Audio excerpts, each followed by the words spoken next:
राम जय जय राम, श्री राम जय राम जय जय राम। सिया रामचंद्र की जय, हनुमान जी महाराज की जय, शंकर भगवान की जय, अम्बे मात की जय। इस प्रकार भगवान राम केवट से नाव मांग रहे हैं। केवट बड़े विचार कर राजा दशरथ की सौगंध खाकर भगवान राम से कहता है कि राम ने कहा जब कि अब केवट कठौता में पानी भर कर लाया और प्रभु के चरण को धोने के लिए तैयार हो गया। तब प्रभु कहते हैं पखार जब पावनी कर आप सहित परिवार, पितर पार्वती प्रभु पुनि मधुद गयो ले पार। उतर ठाड़ भय सुर सरि देता, सिय राम गह लखन समेता। केवट उतर दंडवत कीना, प्रभु सकुचय नहीं कछु दीना। पियहि की सिय जानि निहारी, मन मधुरी मन मद उतारी। कयो कृपाल लियो उतराई, केवट चरण गए बुलाए। नाथ आज मैं काव न पाव, मिटे दोष दुख धार दावा। बहुत काल में कीन मजूरी, आज दीन विधि बल बल भूरी। अब कछु नाथ न चाहे मोरे, दिन दयाल अनुग्रह तोरे। फिर दीवार मोह जो देवा, सुप्रसाद में सिर धरि लेवा। बहुत कीन प्रभु लखन सिय, नहीं कछु केवट ले। विदा कीन करुणा यत्न, भगति विमल वरले। इस प्रकार भगवान राम के वचनों को याद करके केवट पानी में पानी भर लाया और सीता जी के साथ भगवान राम लक्ष्मण आदि सभी के चरणों को धोकर नाव में बैठाया। और भगवान राम से केवट कह रहा है भगवान मैं आपके चरणों को धोकर नौका पार करा दूंगा, लेकिन मैं आपसे उतराई नहीं लूँगा। इस प्रकार भगवान राम कह रहे हैं। लेकिन सीता जी ने देखते ही समझ लिया कि केवट को उतराई देने के लिए भगवान राम के पास कुछ भी नहीं है। इस प्रकार सीता जी ने अपनी अंगूठी उतार दी और केवट को दे दी। पति के हृदय की जानने वाली सीता जी ने आनंद भर के मन में अपनी हृदय कटल अंगूठी उतारी और कृपालु श्री राम ने केवट से कहा नाव की उतराई ले लो। पर केवट कह रहा है भगवान मैं आपसे आज सब कुछ पाया है, लेकिन मैं उतराई में कुछ नहीं लूँगा, क्योंकि मैं भवसागर का मैं गंगा का केवट हूँ और आप भवसागर के केवट है। और एक केवट दूसरे केवट से उतराई कैसे ले सकता है, मैं आपसे उतराई नहीं लूँगा। इस प्रकार हे नाथ मैं दीन दयालु, आपकी कृपा से मुझे कुछ नहीं चाहिए। लौटते समय बार बार आप मुझे कुछ देंगे, प्रसाद श्रद्धा कर ले लूँगा। इस प्रकार प्रभु श्री रामचंद्र जी लक्ष्मण सीता जी ने बहुत आग्रह किया, पर केवट ने कुछ नहीं लिया। और करुणा के धाम भगवान श्री रामचंद्र जी निर्मल भक्ति का वरदान देकर से विदा कर दिया। अब रघुकुल स्वामी श्री रामचंद्र जी स्नान करके पार्थिव शिवलिंग की पूजा की और शिव जी को सिर नवाया। सीता जी ने हाथ जोड़कर गंगा से कहा हे माता मेरा मनोरथ पूरा कीजिएगा, जिससे पति देव के साथ कुशल पूर्वक आकर आपकी पूजा करूं। और सीता जी की प्रेम रसनी हुई विनती सुनकर गंगा जी के निर्मल जल में से वाणी सुनी। कहते हैं तब वचन करे रघुकुल नाथा, मुझे पार नायो माथा। सिय सुर सर कहु कर जोड़ी, मधु मनोरथ पूरब मोरी।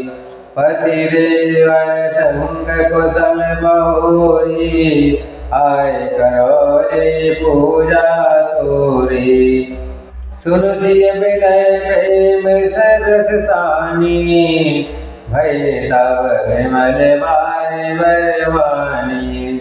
सुन रघुवीर प्रिया में देहि, तब प्रभाव जग विदित न केहि।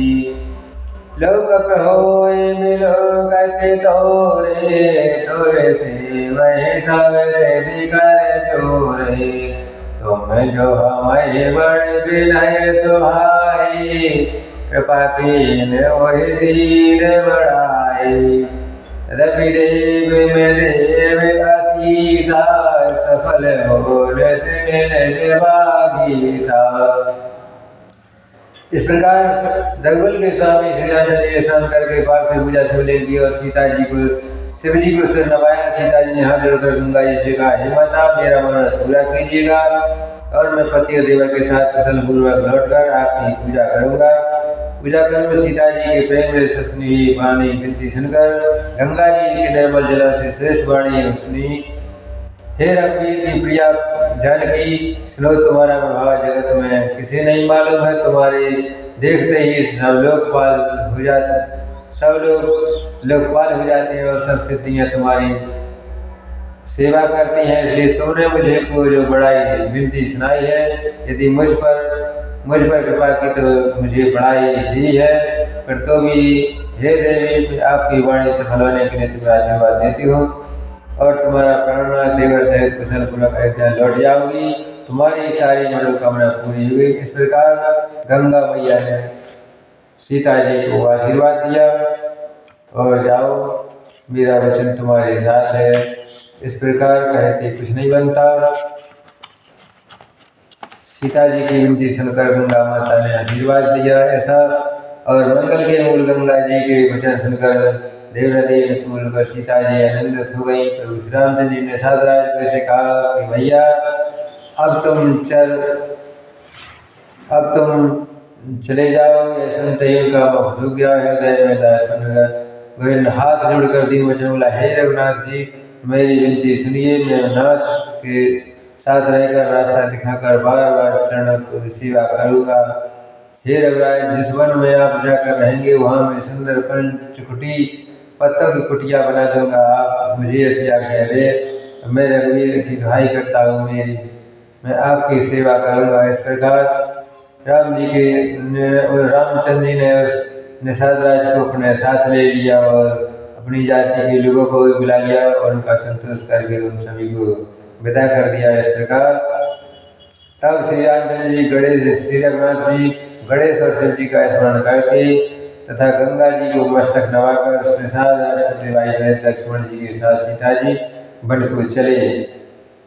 उस दिन पेड़ के नीचे निवास किया और लक्ष्मण जी सखा के सहित सुबह व्यवस्था की। प्रभु श्री राम जी ने सवेरे प्रातःकाल की सब क्रियाएं करके तीर्थों के राजा प्रयागराज के दर्शन किए, जो रामचरितमानस में तीर्थ प्रयागराज कहा गया। ये सभी राजाओं का प्रयागराज है और उस राजा का मंत्री है, श्रद्धा प्यारी स्त्री है और गणों के धाम सब। इस प्रकार भगवान राम ने सीता लक्ष्मण साधर के साथ वन की ओर बढ़े और आगे बढ़ने के साथ प्रयाग क्षेत्र में ही दुर्गम मजबूत स्वप्न में भी नहीं जा सकते संपूर्ण तीर्थ ही उनके श्रेष्ठ सैनिक है। इस प्रकार गंगा यमुना सरस्वती का संगम ही अत्यंत समागम है। वह अक्षय वट छत्र है जो मुनियों के भी मन को मोहित कर लेता है। यमुना जी और गंगा जी की तरह उनके चवर हैं। इस प्रकार देखते कुछ नहीं बनता। और उन्होंने श्री सीता जी के मुख से सीता जी, लक्ष्मण जी और सखा को धृतराज की महिमा सुनाई और तुरंत प्रणाम करके वन बगीचों को देखते हुए बड़े प्रेम से महात्मा कहते हुए गए। आगे बढ़े। स्मरण करने से सुंदर मंगलों की देवा बेला होती है। इस प्रकार स्नान करके शिव जी की सेवा पूजा करके तीर्थ देवताओं का पूजन किया। और तब प्रभु भरद्वाज पढ़े आए, करत दंडवत मुनि और लाए। मुनि मन बोध न कछु कहे जाए, ब्रह्मानंद रस जन पाए। इस प्रकार भगवान रामचंद्र जी भरद्वाज जी के पास आए और दंडवत प्रणाम करके मुनि ने हृदय से लगा लिया। मुनि के आनंद का कुछ नहीं कहा।